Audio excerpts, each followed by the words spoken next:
everybody? Was good. Hey, so Drake's new album came out. I thought it was fire. I thought it was good. You know, everybody saying it was trash and all that, but I don't know what they were saying, so I didn't get that part. So I don't know. But we got a title here. So every diss explained from Drake's for all the dogs album. So there was some diss here and there about some streamers. I heard one verse about him saying the streamers making more money more than rappers. So it was something like that. But I was really into it, so I really wasn't paying attention to it. But yeah, let's see who he was talking about. So let's see. Alright guys, let's just call it for what it is. Drake's new album, For All the Dogs, is full of very obvious disses, as well as a number of subliminal, but we can read between the lines type of disses. And by the way, man, I'm not going to make a dime off this video. I'm using all the copyrighted music. So just do me a favor and like the video and subscribe to the channel. Track 1, Virginia Beach. Now, when this track list dropped for this project, everyone speculated that this would be a Pusha T diss because Pusha is from Virginia Beach. Oh, but wow. the fans were way off on this one. There are no mentions of Pusha T, but there is a subliminal shot at Rihanna. Oh, shit. Drawing conclusions like you got a Parsons degree or something. I could have treated you better. That's crazy. So Drake takes multiple shots at Rihanna on this album, and this just feeds into what he says on the upcoming tracks. But nonetheless, definitely a shot at Rihanna, as she did receive an honorary degree from Parsons School of Design. Parsons, thank you so much. Thank you. On the next track, titled Amen, Drake sends a few bullets at Ashton Kutcher. Same neighborhood where Ashton Kutcher live. I'm just doing what that punk should have did. Firstly, the more obvious part. They both live in Beverly Hills, so I am not disputing that they live in the same neighborhood. But Ashton Kutcher has caught a lot of backlash recently for defending Danny Masterson when he was convicted of multiple rapes. That 70s show star who was found guilty on 2 counts of forcible rape. We are aware of the pain that has been caused by the character letters that we wrote on behalf of Danny Masterson. So Drake uses Kutcher's old TV show Punk'd as a clever play on words to call him out. Interestingly enough, Drake was on that show back in 2012. Yo, that shit is no. Fear of Heights is the track that got the internet going crazy because Drake is taking very obvious shots at Rihanna, A$AP Rocky, and Pusha T. Oh, shit. It's no secret that Drake's been obsessed with Rihanna for years. They dated back in the day, but the chick has clearly moved on at this point, and he clearly hasn't. Damn. Make it sound like I'm still hung up on you. Yo, stop. My God. When he says, people think I'm hung up on you, that could never be, this could potentially be a reference to the whole Beyonce Beehive thing, where Rihanna gets compared to Beyonce often. Drake's basically saying, you'll never be that great. Oh, damn. Better him than me. Better it's not me. I'm anti. Again, more obvious shots at Rihanna because when he repeats the word anti, he's referring to Rihanna's album Anti. Also important to note, Drake gave her the work single from that album on a silver platter. That was an OVO record that he gave to her, and it went on to be one of her biggest hits. Party Next Door actually wrote the song. Drake is claiming that A$AP Rocky's not going anywhere. He's got 2 kids with Rihanna, and she is the clear breadwinner in this relationship. That man, still with you, he can't leave. Drake even assumes that Rihanna is booking all the vacations and that they probably end up in the Caribbean every time because Rihanna's from Barbados. Y'all go on vacation, I bet it's Auntie. Imagine being that rich and that famous to the point where you could have any woman in the world except for this one. She don't want him, and it clearly bothers him. You know, I mean, Rihanna's the one, bro. I mean, but at this point, he was done with Rihanna, and he was on to poking the bear again, Pusha T. Virginia, I pull up and chill. You know you can't come on stage. This one acts as a double entendre because Virginia Williams is Pusha T's wife. Drake is basically saying, come kick it with me. You've never seen this type of living before. Damn. And then on the other side of the coin is the fact that Pusha T is from Virginia Beach, where Drake is saying, I come to your city all the time and it's chill. I'm fully embraced with no problems, but you can't come to Toronto. And Drake is being really bold with this move because you need to remember the thing that set Pusha off years earlier was when Drake mentioned his wife's name. I told you keep playing with my name and I'ma let it ring on you like Virginia Williams. I don't want you actually saying my wife's name. I don't. Somebody might misconstrue that with you actually knowing her or something like that. I'm not with that. We're not gonna play with that. It's like the Rihanna shit where, this Pusha T shit is just a black cloud hanging over Drake's head. He can't accept that he took this L. He never takes L's, and it bothers him, clearly. Next up on the track titled Daylight, Drake appears to speak on the XXXTentacion murder allegations, where there's an ongoing conspiracy that Drake paid for him to be knocked off. Yeah. I wasn't there when they caught the body. TPS think that I bought the body. Internet swear that I bought the body. Take more than that to go pop somebody. Drake claims that even Toronto police were thinking that he bought the body, but that it would take a lot more than what X said to warrant that type of outcome. Okay. Yeah, I don't think Drake went Tony Soprano on that kid for the shit he said. To me, the beef wasn't that deep. First person shooter with J. Cole, one of my favorites on the album. Drake is pulling out the proverbial blicky and aiming it at Kanye's head. Man, if your pub was up for sale, I buy the whole thing. Back in 2022, Ye was claiming that Sony was trying to sell his publishing behind his back. Just like Taylor Swift, my publishing is being put up for sale without my knowledge, not for sale. He also posted a DM where he's asking someone to find out who's trying to sell his publishing. And that line could be about a lot of different rappers. It might not be about Kanye. I included it anyway. It's kind of could be. You never know. Next, we got the song that my girl has been playing non-stop, Bahamas Promises. On this one, Drake seems heartbroken over this woman by the name of Haley Karina. Haley. Damn. Broken pinky promises.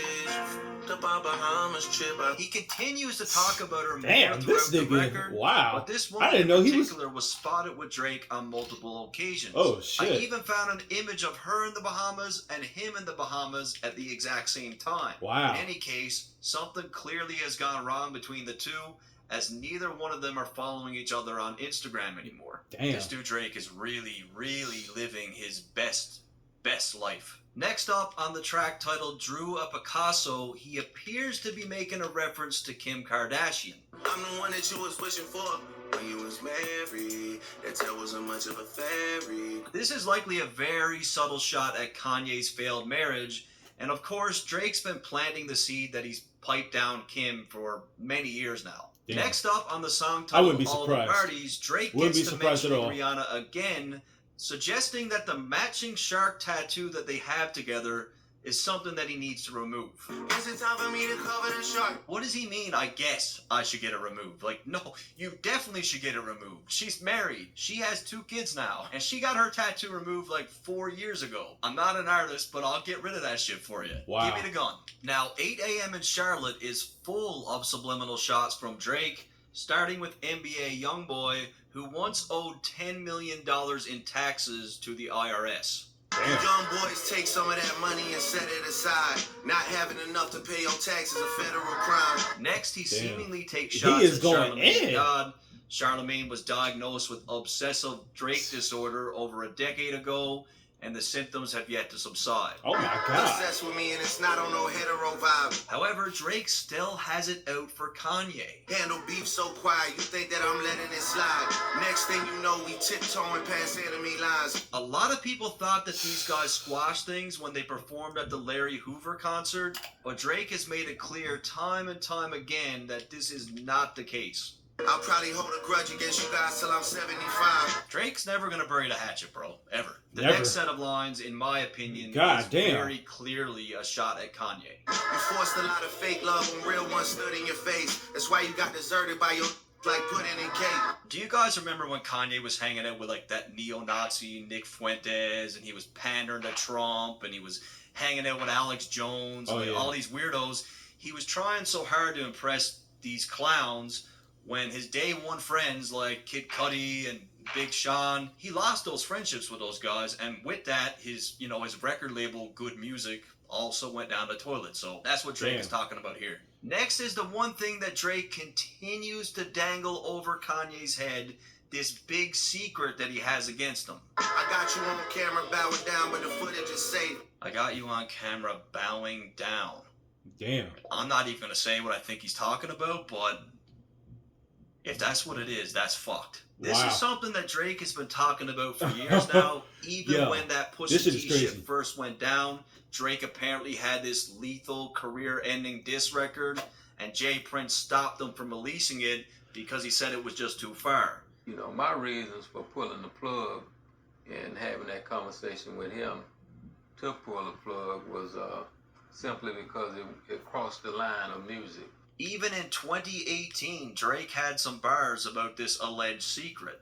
I know so much shit that I cannot expose. I keep it inside and I laugh on my own. Moving on to his track Another Late Night, Drake was not done with the not so subliminal ASAP Rocky shots. I ain't pretty Flacco, get really rocky. Drake is basically insinuating that Rocky is soft and that Drake is a certified general.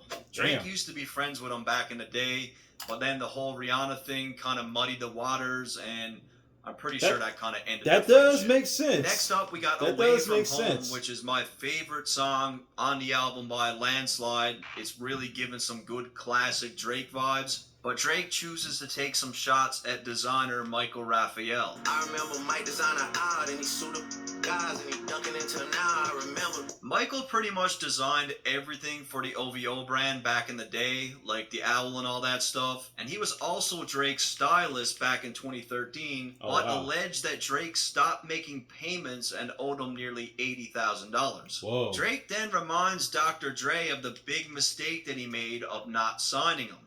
He got so many people, dog. What the fuck? 19-year-old Drake met with Dr. Dre back in the day, and Dre sent him home with no deal. Wow. However, Drake wasn't done with the West Coast yet, as he had a message for Kendrick. Who give up Michelle Obama put you on a playlist? Then we never hear from you again like it was taken. Oh my god. We heard Kendrick's leaked Element verse very recently, where he had some choice words for Drake. Drake and Mill beef might got you gassed up, but now my whole nother beast, I really fuck you up. Drake's Michelle Obama reference made it even more obvious as she featured Kendrick on her Spotify playlist, which Drake was left out. But Drake is basically calling out Kendrick for barely dropping any music. And this more or less echoes what Drake said during a concert just a few months back. I don't know about these guys that go away 3, 4, 5 years, want to chill out, all that shit. That's not me. And look, the album's been only out for 2 days, so give me a break. I'm sure I missed a bunch, but let me know in the comment section. Those are the ones that I found. Anyways, shout out to Drake. I thought the project was pretty mid myself. But there's a few standout tracks on there I like, but mostly, nah. Hey, that is a lot of damn people that he got beat with. I had no idea. God damn. And he seemed like so heartbroken too. Like damn, I never knew this was going on. Damn, it's like, when you ask people like who you want to be, and they say this person, but now after watching this, it's like, damn, well, you're going to have to deal with these many people and with these situations that you're in. You sure you can handle that? Like, god damn. And and him being crazy over Rihanna, I mean, bro, I would be too, to tell you the truth. Bro, Rihanna? Dog. Every man would be crazy over her. And shoot, if you even touch, you would have to touch Rihanna's hand, you would faint. Oh my god, bro. I mean, listen. At least he's not like Jada. At least he's not like Jada Smith to Tupac. Like shit, she making up lies and stuff. What he did with him and stuff like that. So at least it's not like that. But goddamn, I had no idea that this shit was going on with him. He ain't say, and the thing is, he ain't say no names. He just brought up like references and like something that's related to what his something that's related to his troubles. Yeah. But yeah, wow, I had no idea, bro. This, oh man, I had no idea he still had beef. That shit is wild. Well, Drake, I mean, shit, man. Drake is like John Wick because he got all enemies around him. Damn. That's I mean, you live in a luxury life, but you got to worry about these people though, like what they might do to you. That shit's crazy. You know, it's not a life that a normal human being wants. You know, it's easy to say that you want that money, but you got to deal with all this shit. So I wouldn't take it. But yeah, man, this blew my mind. This is really a surprising video. I had no idea that I knew that there was. I heard that there was some disses in there, but this shit had a had a 15 pack. God damn. Damn, this is action pack. Yeah, this is action pack. Fuck that. Jesus Christ. Damn, Drake. Going out like that. Shit. But let's hope he stays safe, man. Keep making music. And all the people that's saying that this shit is trash. Like, come on now. He's #1 tied with Michael Jackson. People don't know music nowadays. But anyway, this was a very good video. Like, comment, subscribe. I'll see y'all next time, and y'all have a good morning.